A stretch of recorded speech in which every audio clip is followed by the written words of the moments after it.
السلام علیکم ورحمۃ اللہ وبرکاتہ۔ آگے آ جائیں، جو پیچھے ہیں وہ آگے آ جائیں۔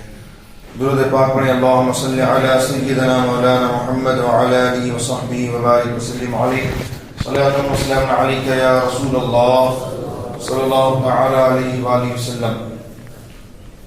روزہ شریعت میں اسے کہتے ہیں کہ انسان صبح صادق سے غروب آفتاب تک، یعنی سورج ڈوبنے تک، بنیت عبادت اپنے آپ کو قصدن یعنی جان بوجھ کر کھانے پینے اور عمل زوجیت یعنی بیوی سے ہم بستری وغیرہ سے روک کے رکھے۔ اسلام کے جیسے اور احکام بتدریج نازل ہوئے، یعنی ایک ہی مرتبہ پورے احکام اللہ رب العزت نے نازل نہیں فرما دیے، بلکہ دھیرے دھیرے احکام نازل ہوتے رہے تاکہ بندے اس کو اچھی طرح سمجھ لیں اور ان احکام پر عمل کرنا ان کے لیے آسان ہو جائے۔ اسی طرح روزے کی فرضیت بھی بتدریج عائد کی گئی ہے۔ نبی کریم صلی اللہ تعالی وسلم نے ابتدا میں مسلمانوں کو صرف ہر مہینے 3 دن کے روزے رکھنے کی ہدایت فرمائی تھی، مگر یہ روزے فرض نہ تھے، جو چاہتا رکھتا، جو چاہتا نہیں رکھتا۔ پھر 2 ہجری کو، ہجری کی ابتدا ہے، حضور پاک صلی اللہ تعالی علیہ وسلم نے جب مکہ المکرمہ چھوڑا اور مدینہ طیبہ تشریف لائے تو اسی وقت سے ہجری سن کی ابتدا مانی گئی ہے۔ تو آج حضور پاک صلی اللہ علیہ وسلم کو مکہ شریف چھوڑ کر مدینہ شریف تشریف لے جائے ہوئے تقریباً 1442 سال ہو گئے، تو یہی 1442 ہجری۔ تو حضور پاک صلی اللہ علیہ وسلم نے جب مکہ چھوڑا، مدینہ تشریف لائے تو سن ہجری کی ابتدا مانی گئی ہے۔ تو 2 ہجری میں، یعنی سرکار کے مدینہ تشریف لانے کے 2 سال بعد میں، رمضان کے روزوں کا حکم قرآن کریم میں نازل ہوا، اور اللہ تعالی نے فرمایا یا ایھا الذین آمنوا کتب علیکم الصیام کما کتب علی الذین من قبلکم لعلکم تتقون، اے ایمان والو تم پر روزے فرض کیے گئے جیسے اگلوں پر فرض کیے گئے تھے، کہیں تم پرہیزگار بنو۔ اور سال میں 1 مہینے کے روزے رکھنا اسلام کا 4تھا رکن قرار پایا، جیسے اسلام کا پہلا رکن ہے توحید و رسالت، یعنی اللہ تعالی عز و جل کے ایک ہونے اور حضور پاک صلی اللہ علیہ وسلم کے رسول برحق ہونے کو ماننا، یہ ہے اسلام کا پہلا رکن۔ اور اسلام لاتے ہی اس پر نماز فرض ہو جاتی ہے اگر وہ عاقل بالغ ہو، تو پہلا رکن، پہلا فرض جو ہے وہ نماز ہے۔ اس کے بعد دوسرا رکن ہے روزہ، یعنی رمضان شریف کے مہینے کے روزے رکھنا، مگر اس میں اتنی رعایت رکھی گئی ہے کہ جو لوگ روزہ رکھنے کی طاقت رکھنے کے باوجود روزہ نہ رکھنا چاہیں، وہ ہر روزے کے بدلے ایک مسکین کو کھانا کھلا دیا کریں۔ لیکن بعد میں یہ حکم جو ہے وہ منسوخ ہو گیا، ختم کر دیا گیا۔ دوسرا حکم نازل ہوا اور عام لوگوں کے لیے یہ رعایت منسوخ کر دی گئی، صرف ان لوگوں کے حق میں باقی رکھی گئی جو روزہ تو رکھ لے لیکن بھوک پیاس کی برداشت ان پر دشوار ہو اور مشقت بہت اٹھانی پڑے۔ جیسے کوئی شیخ فانی ہے، شیخ فانی اس کو کہتے ہیں جو بہت زیادہ بوڑھا ہو گیا ہو، جس میں روزہ رکھنے کی طاقت اور سکت بالکل نہ ہو، تو اس کو کہتے ہیں شیخ فانی۔ یا کوئی ایسا بیمار جو ابھی روزہ نہیں رکھ سکتا اور آئندہ بھی اس کو امید نہیں ہے کہ وہ صحت مند ہوگا اور روزہ رکھ سکے گا، تو اس کے لیے یہ حکم باقی رکھا گیا کہ وہ فدیے میں 1 روزے کے بدلے روزانہ ایک مسکین کو کھانا کھلا دیا کرے تو اس کے حق میں اللہ تبارک و تعالی اسی کو روزہ رکھنا قرار دے گا اور اس کو وہ گناہ نہ ہوگا. کس کے لیے؟ شیخ فانی کے لیے. لیکن آج ہم دیکھتے ہیں اٹھا کٹا نوجوان ہے، خوب کھاتا پیتا ہے، بریانی کھانے کی بات ہے، دو تین بریانی گھسیٹ دیتا ہے. اب وہ بہانہ بناتا ہے. کیا بہانہ بناتا ہے؟ میں تھک جاتا ہوں، میں روزہ نہیں رکھ پاتا، روزہ رکھ کے میں کام نہیں کر پاتا، وغیرہ وغیرہ بہانے بناتے ہیں. اور وہی جب کھانے کا معاملہ آیا تو 4-5 پلیٹ شیخ کباب، 2-3 پلیٹ کباب سکھا کباب، اور جو ہے 1-2 پلیٹ مسالے کا، ہرے مسالے کا کباب، 4-5 روٹیاں وغیرہ ہضم کر جاتا ہے. تو یہ حکم سب کے لیے نہیں ہے. ایک روزہ اگر بلا عذر شرعی کوئی چھوڑ دے تو اس کو 60 روزے رکھنے پڑیں گے مسلسل پیدر پہ. ایک بیچ میں چھوڑ دیا تو ریکاؤنٹنگ، پھر واپس جاؤ اور شروع سے کاؤنٹ کرو، پھر 60 روزے رکھو، پھر درمیان میں اگر ایک چھوڑ دیا پھر ریکاؤنٹنگ.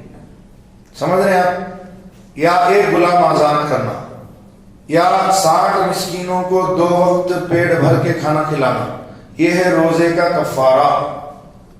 یعنی بلا عذر شرعی کسی نے روزہ چھوڑ دیا تو گنجائش ہی نہیں ہے روزہ چھوڑنے کی، سوائے ان لوگوں کے جن کو طاقت نہیں ہے، شیخ فانی ہے، یا ابھی اچھا نہیں اور ابھی بیمار ہے اور آئندہ بھی اس کو صحت ہونے کی امید بالکل نہیں ہے، تو شریعت اس کو اجازت دیتی ہے کہ وہ روزہ چھوڑے اور اس کے بدلے میں ہر ایک روزے کے بدلے میں ایک مسکین کو کھانا دے. تو اچھے سے آپ سمجھ لیجئے، یہ رعایت سب کے لیے نہیں ہے، بلکہ ان کے لیے ہے جو بالکل بوڑھے ہو چکے ہوں یا بہت زیادہ بیمار ہوں کہ آئندہ بھی ان کو اچھے ہونے کی امید نہیں ہے، تب ان کے لیے یہ رعایت شریعت میں رکھی گئی ہے. اللہ رب العزت فرماتا ہے ایام معدودات، روزے جو ہیں وہ چند گنتی کے دن ہیں. فمن کان منکم مریضا او علی سفر فعدۃ من ایام اخر، تو جو تم میں بیمار ہو یا سفر میں ہو تو اتنے روزے اور دنوں میں وہ مکمل کر لے، پورے کر لے. یعنی جو سفر میں اس کے روزے قضا ہوئے، اگر مسافر ہے، مسافر شرعی اس کو کہتے ہیں جو گھر سے 92 کلومیٹر کے ارادے سے نکلا 15 دن سے کم کی نیت کر کے، تو جو ہی بستی سے باہر ہوا آبادی سے شہر کی، وہ مسافر کہلائے گا. تو اب وہ 4 رکعت والی نماز کو 2 پڑھے گا فرض، جیسے ظہر عصر عشاء کی 4 رکعت ہے تو کتنی پڑھے گا؟ 2 پڑھے گا. تو یہ مسافر شرعی ہے. تو مسافر کو بھی اجازت دی گئی ہے کہ وہ حالت سفر میں روزے کو چھوڑے اور بعد میں اس روزے کی وہ قضا کرے گا. یا بیمار ہے، جیسے ٹیمپروری وہ بیمار ہوا، بعد میں وہ ٹھیک ہو گیا، تو جو روزہ اس کا بیماری کی حالت میں قضا ہوا، بعد میں اس روزے کو ادا کرنا پڑے گا اس کو. اور ایسے ہی حاملہ عورت ہے اور حمل کی وجہ سے وہ بہت زیادہ اس کو مشقت اٹھانی پڑتی ہے، روزہ رکھنے میں تکلیفیں جھیلنی پڑتی ہیں، یا وہ بچے کو دودھ پلاتی ہے کہ روزہ رکھنے سے دودھ نہیں اترتا، سینہ خشک ہو جاتا ہے، سوکھ جاتا ہے. تو ایسی عورتوں کے لیے بھی شریعت نے رعایت رکھی ہے. اللہ فرماتا ہے عز وجل یرید اللہ بکم اليسر ولا یرید بکم العسر، اللہ تعالیٰ تمہارے ساتھ آسانی چاہتا ہے، مشکل اور مشقت نہیں چاہتا.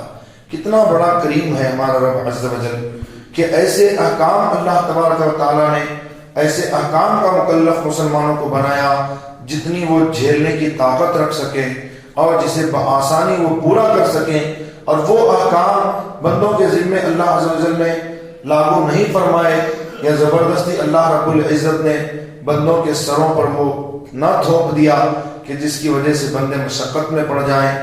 تو سرکار نے فرمایا الدین یسر، دین آسان ہے، تو دین کو آسان رکھو، مشکل نہ بنا دو کہ لوگ اتنے گھبرا جائیں کہ نماز روزے سے منہ موڑنے لگیں، یہ بالکل آسان دین ہے جو فطرت انسانی کے عین مطابق ہے، اور اس کا ہر حکم انسانی تقاضوں کو پورا کرتا ہے۔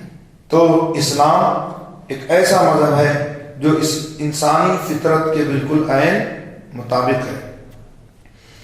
اسلامی روزے کی غرض و غایت کیا ہے؟ کوئی بھی چیز ہوتی ہے تو اس کی ایک غرض ہوتی ہے کہ بھائی ہم لوگ یہ کیوں کر رہے ہیں، واٹ از دا بینیفٹ، اس میں فائدہ کیا ہے ہمارا؟ تو قرآن کہتا ہے لعلکم تتقون، کہیں تم پرہیزگار بنو۔ آپ دیکھتے نہیں ہو کہ پورے سال نماز سے غافل رہتا ہے آدمی، رمضان شریف کا مہینہ آتا ہے نماز کی پابندی کرنے لگتا ہے، قرآن شریف سال میں کبھی نہیں کھولتا، رمضان شریف میں کھولتا ہے، پڑھتا ہے، صدقہ و خیرات کی کثرت کرتا ہے، اور مواصلات، غمخواری، صبر، رشتہ داروں کے ساتھ سلوک، اور یتیموں کے ساتھ بھلائی، غریبوں، مسکینوں، حاجت مندوں کی مدد، یہ ساری چیزیں اور مہینے میں وہ نہیں کر پاتا، اس مہینے میں بہت زیادہ کرتا ہے، یا اور مہینے میں کرتا تو ہے لیکن اتنا زیادہ نہیں کرتا جتنا وہ ماہ رمضان شریف میں کرتا ہے۔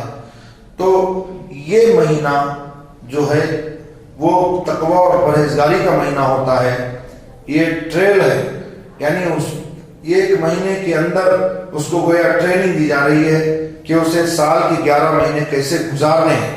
تو اللہ تبارک و تعالیٰ نے روزے کا مقصد کیا بیان فرمایا کہ روزے کا مقصد جو ہے وہ دل کی طہارت ہے، تقوی، پرہیزگاری ہے، اور سرکار نے فرمایا الصیام جنۃ، روزہ جو ہے وہ ڈھال ہے مومن کے لیے جہنم سے بچنے کا، یعنی جو مومن روزہ دار ہوتا ہے قیامت کے روز اللہ تبارک و تعالیٰ اسے عذاب جہنم سے نجات عطا فرماتا ہے۔ اور حدیث شریف میں ہے کہ الصوم لی، حدیث قدسی ہے، الصوم لی وانا اجزی بہ، یعنی روزہ میرے لیے ہے اور میں خود اس کی جزا ہوں۔ اللہ تعالیٰ فرما رہا ہے میں خود اس کا بدلہ ہوں، میں خود اس کا جزا ہوں۔ ہارون رشید ایک کالی کلوٹی لونڈی سے بڑی محبت کرتے تھے اور دوسروں لوگوں کو رشک ہوتا تھا، اور کچھ عورتیں حسد بھی کیا کرتی تھیں۔ آخر اس لونڈی سے بادشاہ کو اتنا پیار کیوں ہے؟ ایک مرتبہ بغرض امتحان بادشاہ نے کئی طرح کے ڈھیر لگائے، جس میں روپیہ، پیسہ، دینار، درہم، اور کہیں پر جو ہے موتیوں کا ڈھیر، کہیں پر ہیروں کا ڈھیر، کہیں پر سونے کا ڈھیر، کہیں پر اناج وغیرہ کا ڈھیر، اور کہا کہ جس کو جو پسند ہو اس چیز پر وہ ہاتھ رکھ دے، جس کو جو چیز پسند ہے وہ اس چیز پر ہاتھ رکھ دے تو وہ اس کی ہو جائے گی۔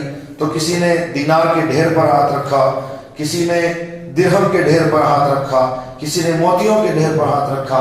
یہ جو لونڈی سب سے زیادہ کالی کلوٹی تھی اور بادشاہ کی محبوبہ تھی، وہ آئی اور سیدھے اس نے بادشاہ کے کاندھے پر ہاتھ رکھ دیا۔ درباری دیکھ کر حیران رہ گئے کہ سب تو موتیوں کے ڈھیر پر، کوئی دینار درہم کے ڈھیر پر ہاتھ رکھ رہا ہے، اور یہ جا کے بادشاہ کے کاندھے پر ہاتھ رکھ دی۔ بادشاہ نے استفسار کیا، وجہ پوچھی تو کہا کہ حضور آپ ہی نے فرمایا کہ جس کو جو چیز پسند ہے اس پر وہ ہاتھ رکھ دے وہ اس کی ہو جائے گی، تو میں نے تو آپ ہی کو پسند کیا ہے، تو جب آپ ہی میرے ہو گئے تو ساری سلطنت بادشاہ تو میری ہو ہی جائے گی، اس لیے میں نے آپ کے اوپر ہاتھ رکھا ہے۔ تو بادشاہ نے کہا کہ دیکھو یہی وجہ ہے میں اسے سب سے زیادہ محبت کرتا ہوں۔ الصوم لی، روزہ میرے لیے ہے، وانا اجزی بہ، میں خود اس کی جزا ہوں۔ اللہ تعالیٰ فرما رہا ہے میں خود اس کی جزا ہوں۔ تو جب خدا ہی ہمارا عز و جل ہو گیا تو ساری خدائی ہماری ہو گئی۔ تو بندے کو چاہیے کہ وہ ہر کام اپنے مالک کی رضا و خوشنودی کے لیے کرے، لوگوں کو دکھانے کے لیے یا جو ہے ناموری کے لیے، شہرت کے لیے ہرگز نہ کرے، اس لیے کہ جو کام دکھاوے کا کیا جاتا ہے قیامت کو فرمایا جائے گا او غادر، او کافر، او دغاباز، جا اپنے اعمال کا ثواب اسی سے لے لے جس کے لیے تو دنیا میں عمل کیا کرتا تھا۔ ظاہر سی بات ہے کہ بندہ خود محتاج ہے، قیامت کو اور زیادہ پریشان ہوگا، نفسی نفسی کہے گا کہ میری جان، خود اسے اپنی جان چھڑانا مشکل ہوگا، اپنی جان کے لالے پڑے ہوں گے، تو وہ کیا دوسرے کو اجر و ثواب دے گا؟ اجر و ثواب دینے والا اللہ رب العزت جل شانہ ہے۔ حضرات محترم، گرمی کا موسم ہے اور روزہ دار کو سخت پیاس لگی ہے، مکان تنہا ہے، کوئی ٹوکنے والا، ہاتھ روکنے والا نہیں ہے، کوئی سراہی میں صاف ستھرا نکھرا ٹھنڈا اور میٹھا پانی موجود ہے، لیکن بندہ اس کی طرف ہاتھ نہیں بڑھاتا، حالانکہ کوئی دیکھنے والا نہیں ہے، بظاہر بند ہے کوٹری کے، اور پیاس بھی ہے، پانی بھی سامنے ہے، لیکن وہ اس کو ہاتھ نہیں لگاتا، اس لیے کہ وہ جانتا ہے کوئی دیکھے نہ دیکھے لیکن میرا رب عز و جل ضرور دیکھ رہا ہے۔ اسی کا نام ہے تقوی، اسی کا نام ہے پرہیزگاری، اور یہی ہے روزے کا اصل مقصود۔ سیدی سرکار اعلیٰ حضرت امام احمد رضا فاضل بریلوی علیہ رحمۃ الرضوان کی عمر مبارک تقریباً 4 سال کی ہے، پہلی روزہ کشائی تھی، اعلیٰ حضرت نے پہلا روزہ رکھا تھا 4 سال کی عمر میں۔ جب تیز دھوپ ہوئی تو والد گرامی اعلیٰ حضرت کا ہاتھ پکڑ کر لائے، اور اس کمرے میں جہاں پر فیرنی کے پیالے وغیرہ جمائے ہوئے تھے افطاری کے لیے، آپ نے اندر جا کر کواڑ لگا لیا اور فرمایا اپنے بیٹے احمد رضا خان فاضل بریلوی رحمۃ اللہ علیہ سے، بیٹا یہاں تم کھا لو، یہاں کوئی دیکھنے والا تم کو نہیں ہے۔ تو اعلیٰ حضرت نے عرض کیا ابا جان، ابا حضور میں تو روزے سے ہوں۔ کہا بیٹا بچوں کا روزہ ایسا ہی ہوتا ہے۔ اعلیٰ حضرت فاضل بریلوی کی حالت دیکھ کر والد ماجد نے سوچا کہ بچہ نقاہت سے پریشان ہو جائے گا، اور دھوپ وہ بھی یوپی کی بڑی تیز ہوتی ہے گرمی، تو گرمی کی شدت سے بچہ کا چہرہ چاند جیسا کھملا جائے گا، اس لیے فرمایا کہ بیٹا لو کھا لو، بچوں کا روزہ ایسا ہی ہوتا ہے۔ عمر 4 سال کی ہے، فرماتے ہیں کوئی نہیں دیکھنے والا یہاں۔ عرض کرتے ہیں ابا حضور کوئی نہ دیکھے تو کیا ہوا، میرا رب تو دیکھ رہا ہے جس کے لیے میں روزہ رکھا ہوں۔ 4 سال کی عمر ہے اعلیٰ حضرت فاضل بریلوی کی۔ والد ماجد کی آنکھوں میں آنسو آ گئے اور کلیجے سے لگا لیے۔ تو حضرات یہ ہے روزے کا اصل مقصود، کوئی دیکھے نہ دیکھے لیکن ہمارا رب عز و جل دیکھ رہا ہے۔ اور روزہ صرف پیٹ کا نہیں ہوتا، ہماری آنکھیں بھی روزہ ہوتی ہیں، ہمارے کان بھی روزہ ہوتے ہیں، ہمارے ہاتھ اور پاؤں بھی روزہ ہوتے ہیں، ہمارا دل بھی روزہ دار ہوتا ہے۔ تو اصل روزہ دار تو وہ ہے جو اپنی آنکھوں کو روزہ دار بنائے کہ غیر محرم کی طرف نگاہ نہ اٹھائے، اپنے کانوں کو روزہ دار بنائے کہ گانے نہ سنے، غیبت نہ سنے، اپنی زبان کو روزہ دار بنائے کہ جھوٹ نہ بولے، غیبت نہ کرے، اور اعضاء جسمانی کو اللہ رب العزت کے احکام اور فرامین کا عادی بنائے۔ یہی روزے کا اصل مقصد ہے۔ اللہ تعالی ہم سب کو دونوں